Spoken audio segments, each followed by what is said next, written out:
اعوذ باللہ من الشیطان الرجیم بسم اللہ الرحمن الرحیم السلام علیکم ورحمۃ اللہ وبرکاتہ۔ میرے عزیز بھائیوں بہنوں اور بچوں، آج کی ہماری ویڈیو کا موضوع ہے کہ دعا کیسے مانگنی چاہیے اور دعا کو مانگنے کا سب سے بہترین طریقہ کیا ہے۔ تو یاد رکھیے گا، دعا مانگنے کا سب سے افضل اور سب سے اعلیٰ طریقہ وہ ہے جس کے بارے میں ہمیں قرآن و حدیث میں ملتا ہے، اور دعا کیسی مانگی جائے کہ فوراً قبول ہو جائے۔ میرے عزیز بھائیوں، بحیثیت مسلمان ہم لوگ مختلف اوقات میں جو مختلف دعائیں کرتے ہیں، اکثر ہمارا شکوہ ہوتا ہے کہ ہم دعائیں تو بہت کرتے ہیں لیکن اللہ پاک کی ذات ہماری وہ دعائیں قبول نہیں کرتی۔ حقیقت یہ ہے کہ ہمیں دعا مانگنے کا صحیح طریقہ ہی نہیں معلوم ہوتا۔ اللہ پاک بہت بڑی اور بہت عظیم ہستی ہے، اس سے دعا مانگنے کے کچھ آداب، کچھ طریقے ہوتے ہیں۔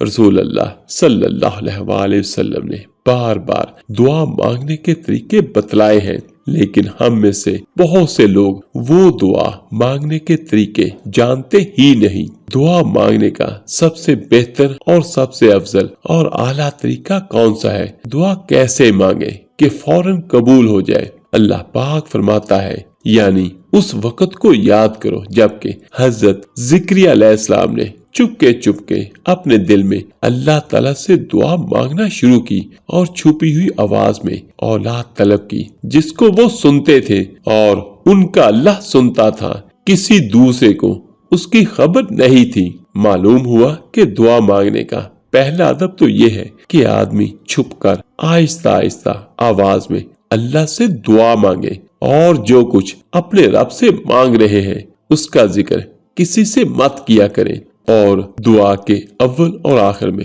درود پاک لازمی پڑھا کریں اور پھر دعا مانگے۔ اور اس کے ساتھ ساتھ لیکن یاد رکھیے گا، اگر اپنے رب کائنات کی رحمتوں کا اور اس کے فضل، اس کے کرم کا اور اس کی دانائی کا شکریہ ادا نہیں کیا تو پھر کیا دعا مانگی؟ سب سے پہلے اپنے رب کی وحدانیت کا ذکر کریں۔ اس کے لیے سب سے آسان ترین طریقہ اور سب سے چھوٹا طریقہ یہ ہے کہ سب سے پہلے سورۃ اخلاص پڑھ کے دعا کرنی چاہیے، یعنی سب سے پہلے سورہ اخلاص پڑھنی چاہیے، یعنی کہ بلکہ یہ سورہ اخلاص تو بذات خود اسم اعظم ہے۔ جو کوئی میرا بھائی بہن روزانہ صبح شام ایک تسبیح اس کی پڑھ لیا کرے اور اس کے بعد اللہ پاک سے دعا کیا کرے تو انشاءاللہ تعالیٰ اس کی ہر دعا اللہ تعالیٰ کی بارگاہ میں قبول ہوگی۔ اس کی وجہ اس صورت کے اندر سب کچھ موجود ہے۔ اللہ تعالیٰ کی وحدانیت کا ذکر ہے، اللہ تعالیٰ کی حکمت و دانائی رحمت سب سے پہلے سب سے زیادہ اس میں ہے۔ یہ صورت پڑھے، اس کے بعد جیسے کہ آپ جانتے ہیں کہ خدا کا ذکر کرے، ذکر مصطفیٰ صلی اللہ علیہ وآلہ وسلم نہ کرے، خدا کرے ہمارے منہ میں ایسی زبان نہ ہو۔ اللہ پاک کا ذکر کرنے کے فوراً بعد درود پاک کا ورد کرے۔ اللہ کے رسول صلی اللہ علیہ وآلہ وسلم سے کسی نے پوچھا میں دعا کیسے مانگوں اور وہ قبول ہو جائے، اس کا کوئی آسان طریقہ بتا دیجئے۔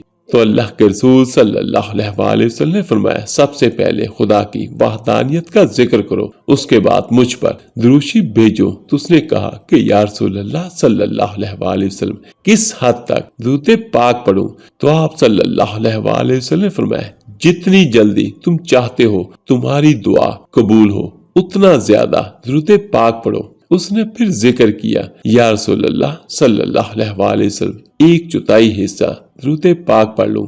آپ صلی اللہ علیہ وآلہ وسلم نے فرمایا، جس کا مفہوم کم و بیش یہ بنتا ہے کہ اس سے بھی زیادہ۔ تو وہ صحابی رسول پھر کہنے لگے، یا رسول اللہ صلی اللہ علیہ وآلہ وسلم اگر آدھا کا لوں، مطلب آدھا درود پاک پڑھوں اور آدھے حصے میں اپنی دعا مانگ لوں، تو آپ صلی اللہ علیہ وآلہ وسلم نے فرمایا اس سے بھی زیادہ۔ اس نے کہا، یا رسول اللہ صلی اللہ علیہ وآلہ وسلم پھر ایسا کر لوں کہ ایک حصہ اپنے لیے دعا رکھ لوں اور 3 حصے میں درود پاک پڑھ لوں۔ تو رسول اللہ صلی اللہ علیہ وآلہ وسلم نے فرمایا اس سے بھی زیادہ۔ تو جیسے کہ انسان کی فطرت ہے کہ ہر کوئی یہ چاہتا ہے کہ میری ہر دعا بہت جلد بلکہ سب سے پہلے قبول ہو۔ اور آخر میں دعا ہے اللہ پاک ہم سب کی دعاؤں کو اپنی بارگاہ میں قبول کرے۔ ہر میرا بھائی بہن کوشش کیا کرے کہ 5 وقت کی نماز لازمی پڑھے۔ اللہ کے رسول صلی اللہ علیہ وآلہ وسلم پر جتنا زیادہ سے زیادہ ہو سکتا ہے درود پاک پڑھے، چلتے پھرتے پڑھ لے، وضو ہو تو زیادہ بہتر ہے، نہ بھی ہو تو تب بھی درود پاک ضرور پڑھ لے۔ اللہ پاک ہم سب کا حامی و ناصر ہو۔ اللہ حافظ۔